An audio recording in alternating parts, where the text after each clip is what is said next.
বন্ধুরা, তোমরা যদি ডগসের কয়েন বাইন্যান্সে উইথড্র করেছো তাহলে এই ভিডিওটা কিন্তু তোমাদের জন্য, ঠিক আছে। আর এখানে একটা বিষয় সবাই আতঙ্কে রয়েছে, কারণ 30% ট্যাক্স এবং 1% TDS লাগবে বাইন্যান্সে ডগ সেল করলে, ঠিক আছে।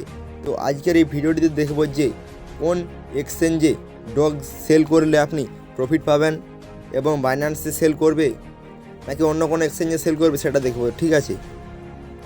আর তোমাদের বর্তমানে যে কয়েন রয়েছে সেই কয়েন অনুযায়ী কোন এক্সচেঞ্জে ডগ সেল করলে সব থেকে ভালো হবে তা দেখব, ঠিক আছে। তো প্রথমে বাইন্যান্স কিন্তু ট্যাক্সের কথা কোনো জায়গায় উল্লেখ করেনি, ঠিক আছে। তো তারা টুইটেও কিন্তু বলেনি যে 30% ট্যাক্স এবং 1% TDS লাগবে, ঠিক আছে। আর এমনিতে যদি লাগে তো কোনো কোম্পানি সেটা কিন্তু প্রথমে বলবেনি, কারণ যদি বলে দেয় তাহলে কিন্তু সেখানে ইউজার কমে যাবে, ঠিক আছে। এবার তোমাদেরকে বলবো যে কোন এক্সচেঞ্জে তোমাদের যে ডগস কয়েন রয়েছে সেটা সেল করলে সব থেকে প্রফিট হবে। তো আর তোমাদের জানিয়ে রাখি যে কিছুদিন আগে কিন্তু বাইন্যান্স যখন ডগসে অ্যাড হয়, ঠিক আছে, তখন কিন্তু তারা জানায় যে আপ টু 20,000 পর্যন্ত ডগস কয়েন তারা ফ্রিতে দেবে। মানে প্রথম 5 মিলিয়ন ইউজারকে তারা 20,000 করে কয়েন দেবে এবং তারপরে যারা বাইন্যান্স ডগসে অ্যাড করবে তাদেরকে কিন্তু 10,000 করে দেবে। তো এবার তোমাদের কয়েন যদি 10,000-এর নিচে থাকে তাহলে বা 1 লাখের নিচে রয়েছে তাহলে কি বাইন্যান্সে ডগস কয়েন সেল করা ভালো হবে নাকি অন্য কোনো এক্সচেঞ্জ বাইবিট অথবা অন্য কোনো এক্সচেঞ্জে সেল করা ভালো হবে, ঠিক আছে। তাহলে তোমাদের জানিয়ে রাখি যে যদি 30% ট্যাক্স এবং 1% TDS কাটে তাহলে কিন্তু যাদের কয়েন 1 লাখের নিচে রয়েছে তারা কিন্তু প্রফিটে থাকবে। তো কীভাবে প্রফিটে থাকবে সেটা বলছি, ঠিক আছে।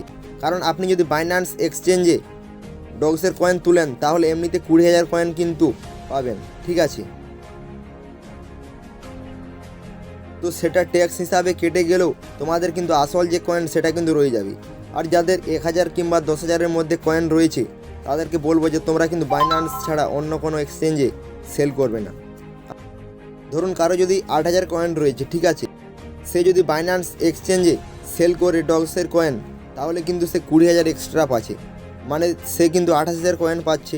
তো তার যদি 30% ট্যাক্স এবং 1% TDS কেটেও সে কিন্তু প্রফিটেই থাকবে।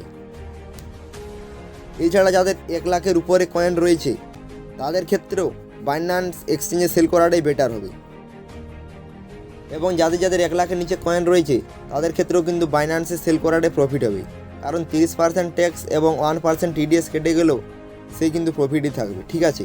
তো বন্ধুরা, বাইন্যান্সের ট্যাক্সের ব্যাপারে এবং ডগস প্রজেক্টের ব্যাপারে কোনো প্রবলেম থাকলে অবশ্যই কমেন্টে জানাবে।